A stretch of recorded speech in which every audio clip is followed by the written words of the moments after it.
You probably think your home's value is determined by things that make sense. Like your neighborhood, the quality of your local schools, or whether or not your neighbor finally decided to mow the jungle he calls a front lawn. But what if I told you that the fate of your equity isn't being decided by your local market? It's being decided in a windowless boardroom in Tokyo by a group of nervous Japanese bankers who are currently looking at a spreadsheet that is so terrifying it makes the elevator scene from The Shining look like an episode of Peppa the Pig. Welcome to the butterfly effect from hell. A decision made last week across the Pacific just guaranteed that your house is about to become a lot harder to sell and a lot more expensive to keep. Good afternoon. My colleagues and I remain squarely focused on achieving our dual mandate goals of maximum employment and stable prices for the benefit of the American people. Because while everyone on the news is screaming about the Federal Reserve and Jerome Powell doubling property taxes, rising insurance costs, the real detonator of the global economy is ticking in Japan. And frankly, it's ticking really, really loud. Let's start with the conspiracy, or rather, the terrifying reality that sounds like a conspiracy but is actually just math doing what math does. Ruining everything. You might have seen the headlines recently. Japan is selling all its US debt. The dollar, it's collapsing. Hide your kids, hide your wife, buy gold bars and bury them in the backyard. Here's the thing about those headlines. They're lying to you. Or at the very least, they are really bad at reading a balance sheet. You know why those videos go viral? Because the YouTube algorithm loves panic porn. It rewards watch time, and nothing keeps people glued to a screen like existential dread. But I actually read the Treasury data. Japan isn't selling all of their US debt. In fact, as of September 2025, they are still the #1 foreign holder of it.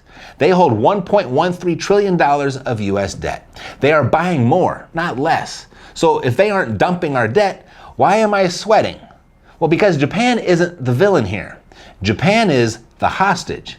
You see, for the last 20 years, the global economy has been feasting at an all-you-can-eat buffet of cheap money.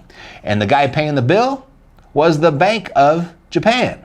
They kept their interest rates at zero or negative for decades. Basically, they were handing out free money to the entire planet. Investors, hedge funds, banks, maybe even your pension fund would borrow money in Japan for free, 0%, turn around and invest it in the US at 5%. It's called the carry trade. It's the financial equivalent of buying a Ferrari with a credit card that has a 0% introductory APR forever. It was a brilliant party. Everyone got rich. Everyone was happy. But last week, the Bank of Japan, they looked at the bill and they realized they are broke. Now, the waiter is coming to the table. The music has stopped, and Japan is about to tell the entire global economy, including the US housing market, to pay up. So let's deep dive into the receipts, because you need to understand exactly how this mechanism is going to reach into your wallet and take your money. We'll call this the trap. Japan is currently facing a Sophie's choice. If Sophie had to choose between being eaten by a great white shark or a saltwater crocodile. Here's the receipt. Prime Minister Sanae Takaichi just approved a massive stimulus package. We're talking 21.3 trillion yen. That's about $135 billion pumped into their economy as of November 20th. That sounds nice, right? Free money. Who doesn't love a stimulus check? Well, the bond market doesn't love it because Japan is already drowning in debt. Their debt to GDP ratio is 235%. That is the highest in the developed world. To put that into perspective, if you earned $100,000 a year, but you owed the bank $235,000 on credit cards, and then you just went out and bought a boat, the bank would have some questions. The Japanese bond market panicked. Yields on Japanese bonds spiked to their highest level since 2008. And here's where it gets hysterical, in a laughing at a funeral kind of way. Who owns most of those Japanese bonds? The Bank of Japan. They own over 50% of all Japanese government debt. They are the buyer. They are the seller. They are the market. They're playing ping pong against a wall and somehow they're losing. So they are trapped. They have two choices and both are catastrophic. Choice A, They raise interest rates to stop inflation and save their currency. The result? The interest payments on their massive national debt explode. The government goes bankrupt. Choice B, they keep rates low to save the government budget. The result? The yen collapses. And get this, the yen just hit its weakest level in 10 months, trading around 150 per dollar. Every time the yen weakens, Japan's import costs spike. There is no door number 3, by the way. They are trapped, and the timer is ticking. Okay, Matt, you're saying, I live in Tennessee. I don't care if Tokyo burns down. I've got a barbecue to attend. Well, here's why you need to care. When a financial system as big as Japan's starts to crack, it doesn't just stay in Japan. Remember 2008? A few subprime mortgages in Florida went bad, and suddenly banks in Iceland were collapsing. Money is like water. It flows everywhere. Here's the transmission mechanism to your house. If Japan chooses choice A, raising rates, that carry trade I told you about, that free money machine, it reverses. Trillions of dollars get sucked out of global markets and go back to Japan to pay off the loans. This isn't a theory. We saw a beta test of this. Here, look at this chart. This is August 5th, 2024. Japan raised rates a tiny bit, just 0.25%, and the market collapsed. The Nikkei dropped 12.4% in a single day. It was a bloodbath. And then there's this. As of last week, November 25th, the Bank of Japan is openly signaling a rate hike for December. Not maybe, not eventually. Next month, or maybe it's this month, depending on when you're watching this. If they do it, we aren't looking at a correction. We're looking at a liquidity freeze. And this is where the crash bros on YouTube get it wrong. They keep telling you home prices are going to crash 50% next week. Stop listening to them. Look at the data. Home prices aren't crashing. Zillow predicts flat to modest growth. Why? Because nobody is selling. But that is actually worse than a crash. We are heading for a liquidity freeze. Now imagine you want to sell your house. Maybe you want to downsize. Maybe you want to move to Florida to escape the new taxes that are coming to New York. You put your house on the market and silence. No, not silence. You can hear something. You hear crickets. Because if global liquidity dries up, mortgage rates in the US stay high. Even if the Fed cuts rates, mortgage rates are determined by the bond market. And here's what that looks like in the real world. In October 2025, pending home sales ticked up slightly, but only because rates dipped below 6.5% for a hot second. The moment rates creep back up, sales flatline. We're talking about a market where a 0.5% move in rates determines whether your house sells in 30 days or 300 days. So your house is worth $500,000 on paper. That's good. But if the only buyer who can afford a 7% mortgage is a hedge fund that just lost $1 billion in the Tokyo carry trade, you don't have a buyer. You have a paper asset that you cannot turn into cash. You are trapped in the Hotel California of real estate. You can check out anytime you like, but you can never leave. Now, I know what you're thinking. Matt, this sounds like doom scrolling clickbait. And look, I get it. You watch the news and they tell you the economy is strong. They tell you inflation, it's transitory.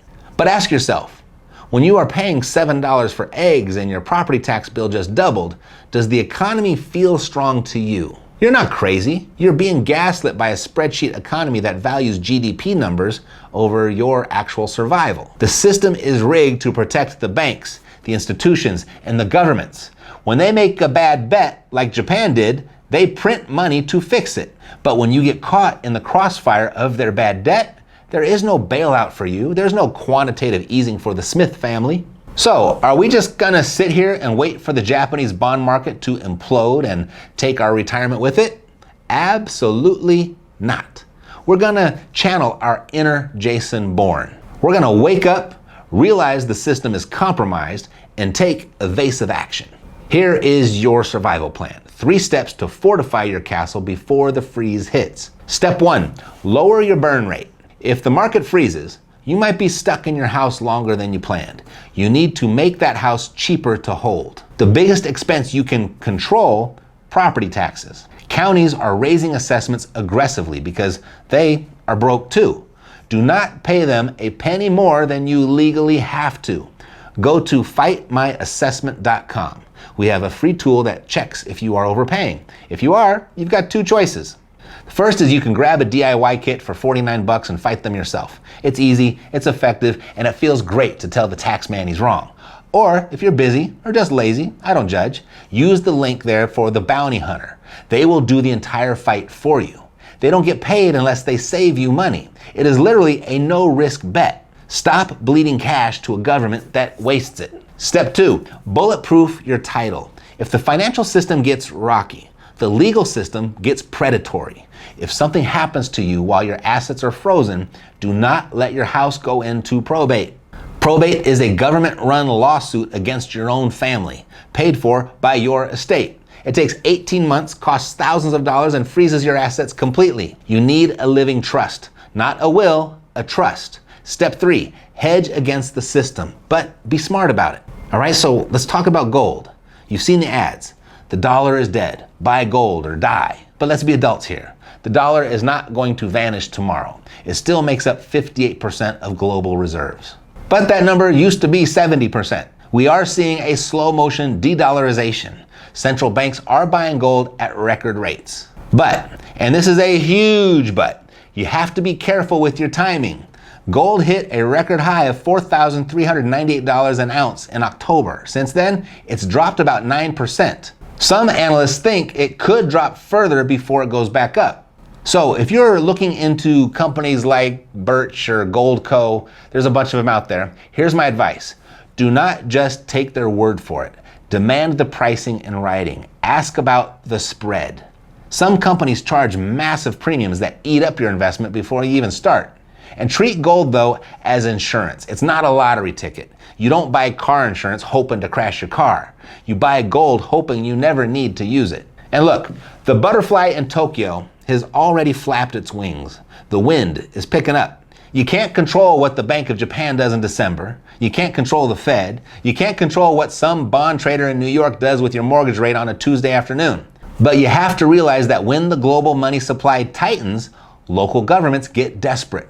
They don't wait for a market crash. They just quietly change the math on your property assessment or wait for your estate to hit probate so they can take their cut off the top. It's the difference between losing value to a market cycle versus losing it to a rigged system designed to siphon your wealth while you're staring at the stock ticker. And that's why I pulled this video out here for you to watch next. It exposes the specific looting mechanisms like the probate trap and the inflated assessment game that drain homeowners dry even when the market is flat. You'll see exactly what that looks like in this one right here, and more importantly, how to set up the legal roadblocks that keep the state out of your bank account and away from your heirs. Because the only thing worse than your home value freezing is realizing the government owns a bigger piece of it than you do.